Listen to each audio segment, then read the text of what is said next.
कक्षा 10 की सामाजिक विज्ञान का आज का जो आपका पेपर होने वाला है उसके लिए काफ़ी इंपॉर्टेंट क्वेश्चन पेपर आपके सामने है और इसमें से आपके कई क्वेश्चन आज परीक्षा में देखने को मिलेंगे। पहला प्रश्न आपका ये है कि United kingdom of great Britain का जो गठन है वो कब होता है, तो इसका उत्तर आपको याद कर लेना है 1707 में। इसका करेक्ट आंसर आपको 1707 याद रखना है। नेक्स्ट आपके क्वेश्चन है कि 18वीं शताब्दी में विश्व व्यापार का सबसे बड़ा केंद्र कौन सा था, तो इसका सही उत्तर हो जाएगा आपके यूरोप। 18वीं शताब्दी में व्यापार का सबसे बड़ा जो केंद्र था वो यूरोप था। नेक्स्ट आपके सिंहली कौन कौन से देश की प्रमुख सामाजिक समूह है, तो कौन से देश के समूह है ये सिंहली, तो ये आपको श्रीलंका का हो जाएगा और श्रीलंका की राजभाषा है सिंहली और ये इसकी क्या है राजभाषा है। अच्छा, इसको राजभाषा का दर्जा कब दिया गया था कमेंट करके बताना। और श्रीलंका जो आपके स्वतंत्र होता है वो 1948 में स्वतंत्र होता है, आज़ाद होता है। नगर निगम का जो मुखिया उसको क्या कहते हैं, उसको मेयर कहा जाता है। नगर निगम के मुखिया को मेयर कहा जाता है। अगला प्रश्न है कि आयरलैंड में प्रमुख जो आबादी कैसी है, तो वह ईसाई है अधिकतर, जो इसका उत्तर क्रिश्चियन हो जाएगा। नेक्स्ट क्वेश्चन आपके भारत में स्त्रियों के लिए आरक्षण की व्यवस्था किस में है, तो पंचायती राज में आरक्षण की व्यवस्था है।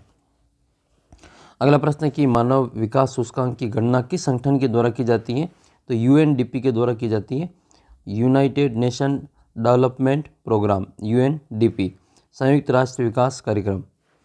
अगला प्रश्न आपके कि कौन सी गतिविधि आर्थिक गतिविधि प्राथमिक क्षेत्र की है, तो इसमें जो कृषि है वो इसका उत्तर रहेगा। कृषि इसमें प्राथमिक क्षेत्र में आता है। उद्योग जो होता है वो आपके द्वितीय क्षेत्र में आता है और परिवहन ये आपके सेवा क्षेत्र में आता है। जैव संसाधन का युग्म कौन सा है, तो मनुष्य और पशु जो आपके जैव संसाधन का युग्म है। सरिस्का वन्य जीव पशु विहार कहाँ स्थित है, तो अपने अलवर में, और अलवर कहाँ पड़ता है, ये राजस्थान में पड़ता है। तो अलवर सरिस्का यहाँ पे राजस्थान में स्थित है, तो इसका उत्तर राजस्थान करेंगे। आधुनिक भारत का मंदिर जवाहरलाल नेहरू ने किसको कहा है, तो बांध को आधुनिक भारत का मंदिर कहा है, तो इसका उत्तर बांध होगा। नेक्स्ट है रबड़ कौन सी फसल की उदाहरण है, तो रबड़ रोपण कृषि का उदाहरण है। फिर आपके अगला प्रश्न है कि बांग्लादेश ग्रामीण बैंक से कर्ज लेने वाले अधिकांशतः हैं, तो ये महिलाएं हैं।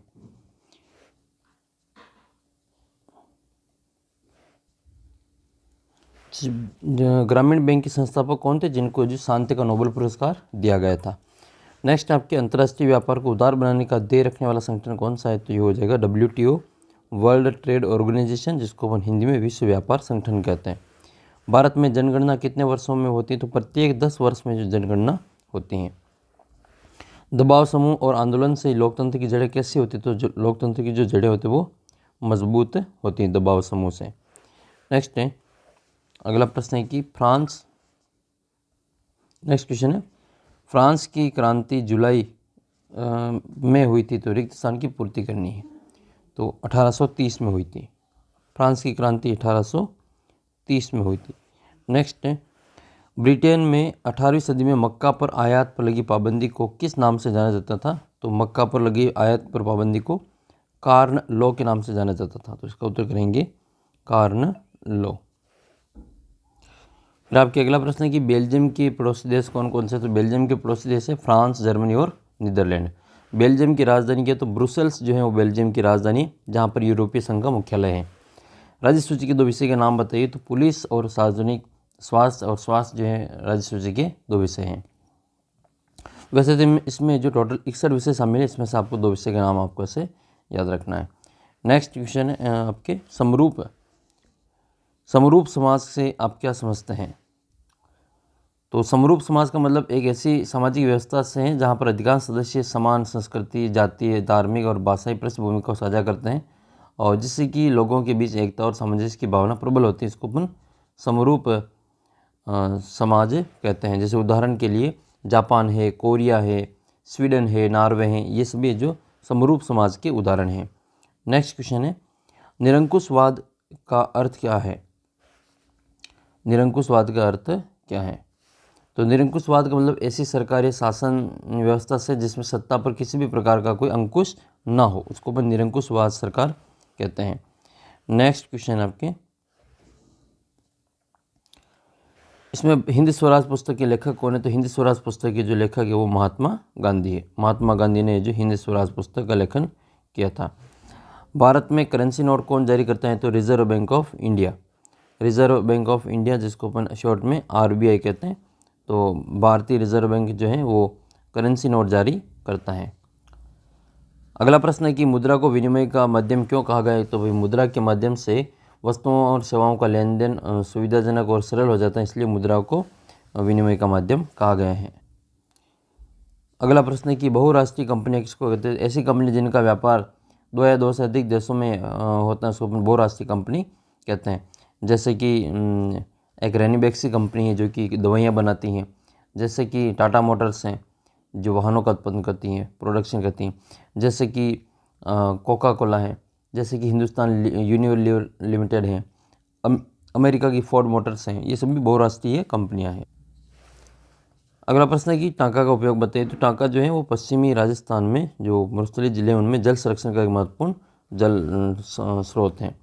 नेक्स्ट है रबी की 2 फसलों के नाम बताइए। तो रबी जो फसलें अभी यानी कि सर्दी की ऋतु में बोई जाती हैं और अभी मार्च अप्रैल में काट ली जाती है, वो रबी की फसलें हैं।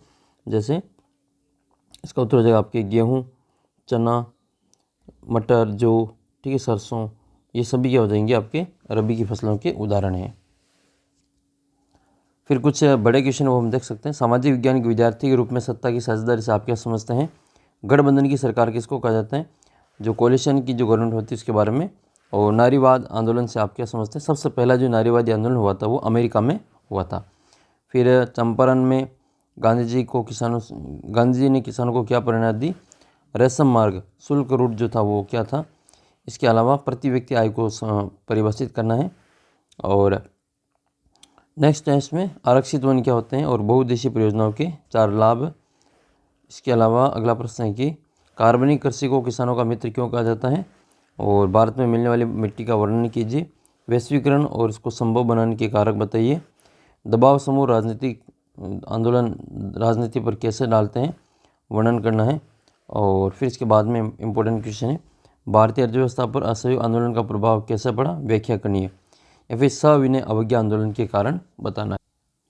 फिर आपके अगला इम्पोर्टेंट क्वेश्चन है कि राष्ट्रवाद का जो प्रारंभ है वो किस देश से प्रारंभ हुआ।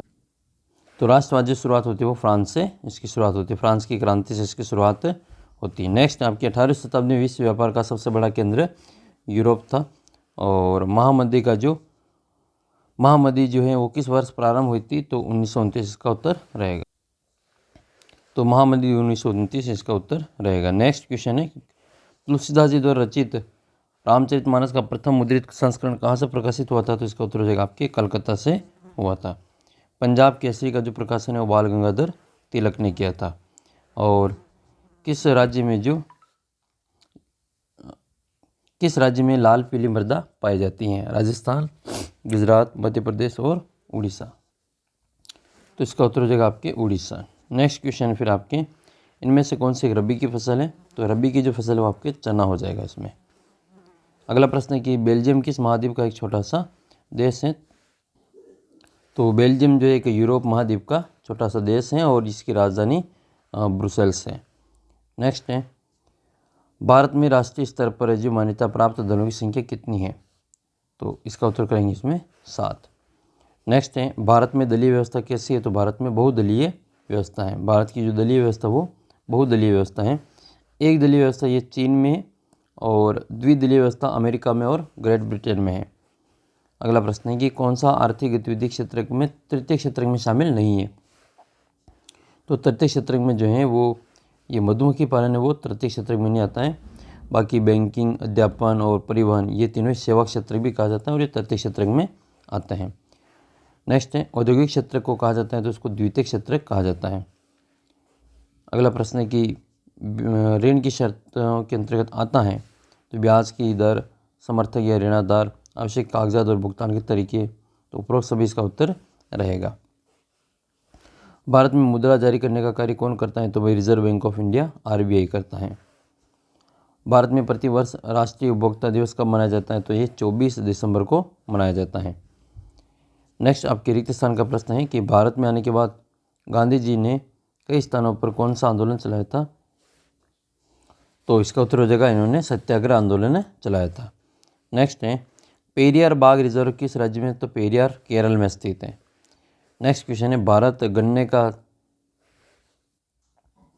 तो इसका उत्तर हो जाएगा आपके दूसरा बड़ा उत्पादक देश है। नेक्स्ट है, संविधान ने किसी भी प्रकार के भेदभाव पर रोक लगाई है। तो संविधान ने किसी भी प्रकार के तो इसका उत्तर हो जाएगा संविधान ने किसी भी प्रकार के जातिगत भेदभाव पर रोक लगाई है। अगला प्रश्न है, विश्व के लगभग कितने देश विश्व व्यापार संगठन के सदस्य हैं? टोटल कितने देश विश्व व्यापार संगठन के सदस्य हैं? 160 या फिर 164? तो इसका उत्तर हो जाएगा 164। नेक्स्ट आपकी इंपॉर्टेंट क्वेश्चन है कि हिंद स्वराज पुस्तक के लेखक कौन है? तो हिंद स्वराज पुस्तक के जो लेखक है वो महात्मा गांधी हैं। अगला प्रश्न है कि भारत में प्रमुख गेहूं उत्पादक राज्य कौन से हैं? तो यूपी, बिहार, हरियाणा, पंजाब, ये सभी जो गेहूं उत्पादक राज्य हैं। नेक्स्ट आपके सिंहली भाषा को श्रीलंका में राजभाषा कब घोषित किया था? तो इसका उत्तर हो जाएगा आपके 1954। नेक्स्ट क्वेश्चन है, सामाजिक असमानता का कौन सा रूप प्रत्येक स्थान पर दिखाई देता है? तो लैंगिक असमानता। अगला प्रश्न आपका ये कि बहुजन समाज पार्टी के संस्थापक कौन थे? तो कांशीराम जी। नेक्स्ट आपके सेवा क्षेत्र में शामिल गतिविधियों के दो नाम बताइए। तो परिवहन है, व्यापार है, इसके अलावा शिक्षा है, स्वास्थ्य है, सभी सेवा क्षेत्र यानी कि तृतीय क्षेत्र में आते हैं। मुद्रा को विनिमय का माध्यम क्यों कहा, हमने चर्चा कर ली है। विदेशी व्यापार किन के बीच में होता है? तो दो व्यक्तियों या फिर दो देशों के बीच में होता है। आरटीआई का पूरा नाम क्या है? तो राइट टू इन्फॉर्मेशन इसका उत्तर रहेगा। नेक्स्ट क्वेश्चन है, चंपारण में गांधी जी ने किसानों को क्या प्रेरणा दी? वर्णन करना है। मार्टिन लूथर कौन था? इनका नाम आपको ये पोप था, कैथोलिक चर्च का कट्टर विरोधी था। मृदा संरक्षण की दो उपाय सुझाइए। और राजनीतिक दल के दो कार्य बताने, चुनाव लड़ना है और सरकार बनाना है, सरकार का संचालन करना है। असंगठित क्षेत्र से आप क्या समझते हैं? जिनका वेतन और कार्य का जो समय है वो निश्चित नहीं है, तो उसको असंगठित क्षेत्र कहते हैं। नेक्स्ट है, भारत में धर्मनिरपेक्ष राज्य से आप क्या समझते हैं? तो भारत में किसी भी राज्य का जो खुद का जो धर्म राज की धर्म नहीं, इसको धर्मनिरपेक्ष राज्य कहा जाता है। अगला प्रश्न है, रूढ़िवाद क्या है? तो रूढ़िवाद के बारे में बताना है। बांध क्या है? बांध निर्माण के उद्देश्य और सीमांत सड़कों का महत्व बताइए। इसके अलावा जो प्रश्न है, पारदर्शिता क्या है? समझाइए। और विभिन्न देशों और राज्यों की तुलना किस आधार पर की जाती है? वर्णन करना है। वैश्वीकरण से आप क्या समझते हैं? इसका अर्थ स्पष्ट करना है। पहले विश्व युद्ध के समय भारत में औद्योगिक उत्पादन क्यों बढ़ा? वर्णन करना है। और भारतीय संघ की विशेषता बतानी है। और भारत में और केंद्र राज्यों के बीच में विभिन्न जो विधायी अधिकार हैं उनके कितने हिस्से में बांटा गया, इसका वर्णन करना है। भारत के मानचित्र में आपको ये बताना है, एक तो नरोरा, रावतबाटा, केगा, बरौनी, तलचर, तो ये सभी आपको जो भारत के मानचित्र में बताना है। ये यूपी में है और ये रावतबाटा राजस्थान में है, केगा कर्नाटक में है, तारापुर महाराष्ट्र में है, तलचर ये उड़ीसा में है और बरौनी जो है आपके बिहार में है। फिर आपके अगला प्रश्न है कि दलित वर्ग एसोसिएशन का गठन कब होता है? तो ये 1930 में इसका जो गठन जो है आपके 1926 में नागपुर में हुआ था। नेक्स्ट आपके फिर आपके दबाव समूह की परिभाषा लिखनी है। अगला प्रश्न आपके है कि मानव विकास सूचकांक के किन दो सूचकों के नाम लिखिए। तो इसमें आपके हैं प्रति व्यक्ति आय हैं, स्वास्थ्य हैं, साक्षरता हैं, ये इनके जो सूचक है, तीन सूचक इनका आपको याद रखना है। शिक्षा, स्वास्थ्य और आय मानव विकास के प्रमुख जो सूचक हैं। अगला प्रश्न है कि तृतीय क्षेत्र के किन दो सेवाओं के आपको नाम बताना है। तो शिक्षा, स्वास्थ्य, परिवहन, बैंकिंग, ये सभी आपके किस में आएंगे? तृतीय क्षेत्र में आएंगे। वैश्वीकरण का आपको यहाँ पे परिभाषा लिखनी है। नेक्स्ट क्वेश्चन है, अगला प्रश्न है कि विद्युत उपकरण और खाद्य वस्तुओं पर अंकित जो चिन्ह और प्रमाण उनके नाम बताना है। तो विद्युत उपकरण जो होते हैं वो ISI प्रमाणित होते हैं और खाद्य पदार्थ जो वस्तु होती है उसके ऊपर एग मार्क का जो निशान होता है। ठीक है, काली मृदा की आपको दो विशेषताएं बतानी है और वन्य जीव प्राणियों को संकटग्रस्त प्रजातियों से बचाने के दो सुझाव देना है। बहुउद्देशीय परियोजनाओं का स्पष्ट कीजिए। और फिर अगला जो प्रश्न आपका ये है कि चावल की कृषि के लिए निम्न बिंदु के आधार पर इनका वर्णन करना है। जलवायु और उत्पादक क्षेत्र का नाम आपको उसमें लिखना है। भूमि निम्नीकरण संरक्षण के दो उपाय बताइए। और अगला प्रश्न है कि महात्मा गांधी की दांडी यात्रा ब्रिटिश शासन के खिलाफ प्रतिरोध का असरदार प्रतीक थी, समझाना है इसके आधार पे। औद्योगिकरण से आप क्या समझते हैं? इसका प्रारंभ इंग्लैंड से ही क्यों होता, स्पष्ट कीजिए। सिल्क रोड क्या है, इसका महत्व बताना है। और भारत में राजनीतिक दलों को राष्ट्रीय स्तर पर मान्यता देने के लिए क्या क्या मापदंड है उनका वर्णन करना है। श्रीलंका में हुए जातीय संघर्ष की विवेचना करनी है और धारणीय विकास पर लघु टिप्पणी लिखनी है। फिर आपके अगला प्रश्न है कि असंगठित क्षेत्र की 3 विशेषताओं की व्याख्या कीजिए और विदेशी व्यापार विभिन्न देशों के बाजारों का एकीकरण का किस प्रकार से सहायक होता है वह समझाना है। उपभोक्ता संरक्षण अधिनियम 1986 में उपभोक्ता के किन्हीं 3 अधिकारों का वर्णन करना है। नेक्स्ट आपके अगला जो प्रश्न है वो इस प्रकार से है, भारत में मुद्रण से पहले की जो पांडुलिपि है उनके ऊपर टिप्पणी लिखनी है और प्रिंट और गरीब जनता के ऊपर आपको वर्णन करना है। मराठी उपन्यास और बंगाली उपन्यास के नाम इसमें बताना है। भारत में सामाजिक विभाजन की राजनीति के परिणाम पर प्रकाश डालिए और लैंगिक विषमता को स्पष्ट कीजिए। नेक्स्ट क्वेश्चन आपके लोकतांत्रिक शासन प्रणाली के कार्यों पर प्रकाश डालिए और आपकी दृष्टि में वस्तु विनिमय प्रणाली और मौद्रिक प्रणाली में कौन सी प्रणाली श्रेष्ठ है वर्णन करना है। नेक्स्ट जो क्वेश्चन है, 2 देशों के बीच में होने वाले व्यापार को क्या कहते हैं, तो उसको विदेशी व्यापार कहा जाता है। मुद्रण की तकनीक सबसे पहले किन देशों में विकसित की गई थी, तो जापान है, कोरिया है, चीन है, इनका नाम इसमें आपको लिखना है। औपनिवेशिक काल में किन 2 बंदरगाहों का महत्व बढ़ गया था, तो जो किन बंदरगाह को तो आपको नाम याद करना है, जो चीन कराची बंदरगाह उसका औद्योगिक महत्व बढ़ गया था। अगला है आपके भारत की 3 जो शस्य ऋतु उनका नाम बताएं, तो आपके खरीफ, रबी और जायद हो जाएगा इसमें। फिर आपके अगला प्रश्न है कि ऋण के औपचारिक और अनौपचारिक स्रोतों में अंतर बताना है और विकास के ऋण की भूमिकाओं का विश्लेषण कीजिए। वैश्वीकरण से आप क्या समझते हैं। और नेक्स्ट जो आपका क्वेश्चन है वो है कि चार्ल्स डिकेंस के द्वारा जो 2 उपन्यासों की रचना की गई थी उनका नाम आपको बताना है। फिर इसमें लोकतंत्र शासन की बेहतर व्यवस्था, इसके कोई 2 कारण लिखिए। नेक्स्ट है फिर दबाव समूह आंदोलन की और आंदोलन राजनीति को किस तरह से प्रभावित करने वर्णन करना है और भारतीय रिजर्व बैंक अन्य बैंकों की गतिविधियों पर किस तरह से नियंत्रण रखता है वर्णन करना है। मुद्रण संस्कृति का फ्रांसीसी क्रांति पर क्या प्रभाव पड़ा, इसका वर्णन कीजिए। भारत के जो सूती वस्त्र उद्योग है उनका वर्णन महत्व, अनुकूल कारक और उत्पादक क्षेत्र के आधार पर करना है। भारत के अंतर्राष्ट्रीय व्यापार को अनुकूल बनाने के 3 सुझाव दीजिए और लोकतंत्र की विशेषताओं को बिंदुवार लिखिए। भारत की एक पेय फसल का नाम लिखिए जिसमें आप नाम लिखेंगे चाय और इसके अनुकूल जो भौगोलिक परिस्थितियाँ उनका विवरण देना है। राजनीतिक दल अपना कामकाज ठीक ढंग से करें, इसके लिए 4 सुझाव दीजिए। बहुराष्ट्रीय कंपनियाँ क्या है और बहुराष्ट्रीय कंपनियों की भूमिका का वर्णन करना है। विश्व व्यापार संगठन क्या है, इसके प्रमुख कार्यों का वर्णन कीजिए। उपभोक्ता को जागरूक बनाने के लिए 4 सुझाव दीजिए और लोकतांत्रिक शासन व्यवस्था के पक्ष विपक्ष में 2-2 तर्क देना है।